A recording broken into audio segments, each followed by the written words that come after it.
Where are you watching? I don't want to break the news to you, but we're on air, boy. Ladies and gentlemen, all these messages that you're hearing right now have been endorsed by George Danikia. Yeah. I said to him, he's got 5 minutes to warm up the stage. But you know what? We can't turn him off. There is no off button for Andy Pascalidis. But we missed that humour. I don't know what it is. I think, and Arnie, you correct me if I'm wrong, I think back in the NSL days, we wrong. could You just laugh. said you're wrong. We could laugh at ourselves. We could have that fun. It's a business now. There's no time for that. You know, there's no time for Andy turning up with a camera crew, interviewing players as they're just about to go out and play an international game like Frank Arrock. I mean, one of the classic quotes I've ever got on tape was after Argentina. 88, and I don't care what people say that they didn't have their full team. They were world champions. We beat them, and we beat them, as two men here in particular know, they're on the pitch. We beat them fair and square. 4-1. Interviewing Wally and Arnie after the game. What's happening next, Andy? Arnie? Just book me an ambulance, Andy. We're going to be celebrating tonight. All roads led to Missenden Road, Camberdown. I don't let them do that these days. Oh, you can't. I mean, those times. When you reflect on that night, and Charlie Yankos's fabulous goal. That was a deflection, by the way. He's been talking that down. You've been talking it up. I love it. These guys that score goals. They always have a special quality in their storytelling. Oh. Yeah, and they add new features. It's like enhancements that come in your upgrade. Suddenly, that shot is not a straight shot. It had a slight deflection. But you know, George, that night, right? I'll tell you a real funny story for me. Yep. Was the ABC had the rights, but they allowed SBS to do their colour. So in Adelaide, I was on the field and Pele was there. So I asked Pele a question. He walked off with his arm around me. Mate, I was just in awe. And then that here, question you asked me, by the way, it's still reverberating. Yeah, but here, yeah. When Wadey scores, I'm behind a goal with my camera crew. I changed from the journalist to the football fan. I chased Wadey to hug him. Remember that, Wadey? There's a shot of me running over with the SBS jacket, and I'm just trying to chase you. You've run to the fence. We want to apologise, mate, for that. By the way, all those years ago. No, it was good. I got a compo claim out of it because I hurt my back that night, and there's a video of it. It made 150 grand. I should have given you a commission. I'm sorry. I remember Frank Arrock that night. The only thing he was filthy after the game. We won 4-1. Yeah. Remember Wadey? And it was because the stadium wasn't full. It wasn't. No. And he was like, I can't believe it. The stadium's not full. We play in Argentina, who just won the World Cup. Correct. Yeah. And they pretty much had the same team except no Maradona. And we beat them 4-1 and the stadium was half full. And he got really fired up. Then we played Brazil in the final and it was nearly full. That was on that Sunday. He was a promoter as well as a coach. He was. But it's interesting you say that because our mutual friend Ulysses, who passed recently, we were having a coffee with Kenny Taylor and you know, Kenny was saying that he played in an empty stadium. He loved the game that much. And Ulysses, the showman, said, the full of the stadium. The better I play. To him, it was about the roar of the crowd. Yeah. He said, you know, I stepped up. The noisier it was, the more people on seats, which takes me to the 24th of March, because everyone needs to make sure they're at Stadium Australia on the 24th of March when we play. Absolutely. Yeah, that's exactly right. I've been watching Rale's body language as you're all talking and we're all warming up. Rale, you can't take the smile off your face. That's incredible. How do you feel? But they know all, each one of them, how much I love them, right? And I really respect them. Their stories are absolutely out of this world. But for me, best story ever, when New York Cosmos played. We left Camberdown Travel Lodge by taxi, and taxi driver is still 5 kilometers away. He said, "You better walk from here." And then we come to the stadium. There is a rope around the That's ground. right. That is no other court in the world. The old showground.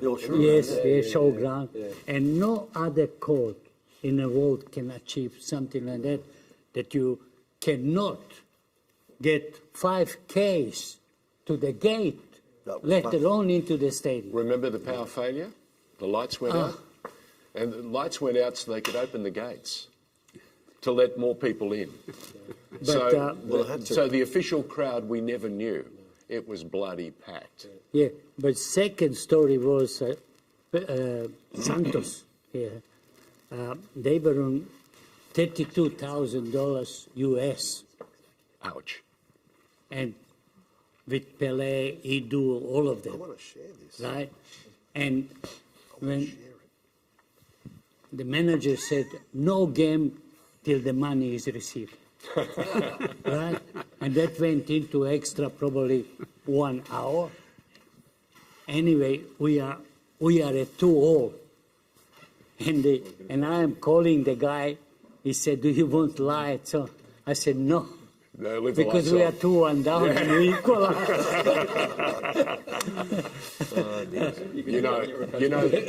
You mentioned money, and I'm reminded of Ferenc Puskás, yeah? And the challenges that he had in '54, and whether he would continue it, whether the Hungarian team would run out and finish the game, because had they been paid or not, that was the big question. And Puskás at the time said, they're going to finish the game, but we're going to be paid. Yeah. So even then, the big speculators wanted to make sure that the green stuff was in their hand. We speak about Socceroos at home, but we were kids, really. Some never played even much in the national. We didn't have a national league, it was state league. And we are trying, we beat Iran in Iran. We come to Athens, and we are playing against country which was not defeated on home soil for 2 years.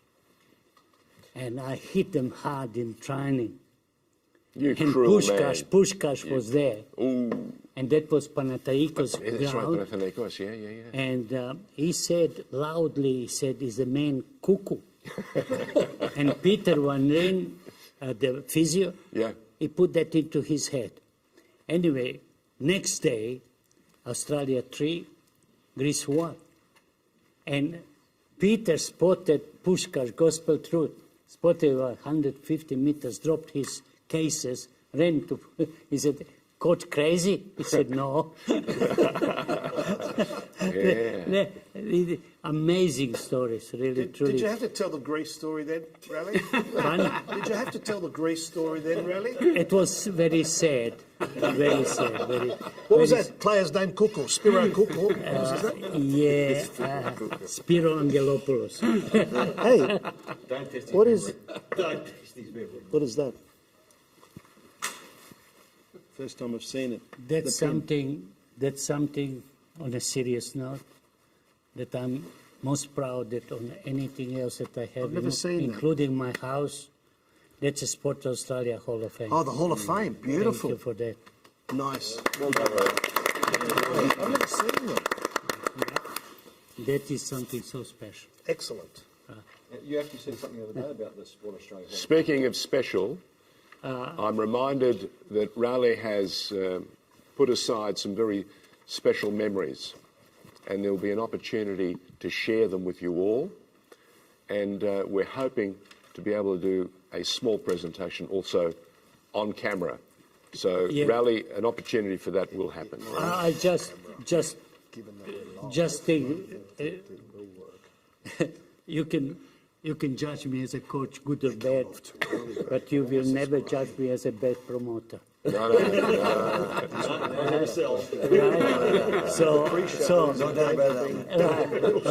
If P.T. Barnum had heard about Rale Rasic, he would have given up. He would have given up. Forget it. Gone somewhere else. I spent hours and hours during last week to put this together, because if you take 74 as a base, then next, unfortunately, 32 years later, we should celebrate 32 years later equally to 74. Yeah. And onwards is every 4 years, right?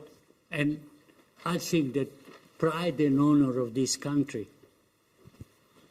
could be back in the hands of football, not politicians. We can bring that country back We can.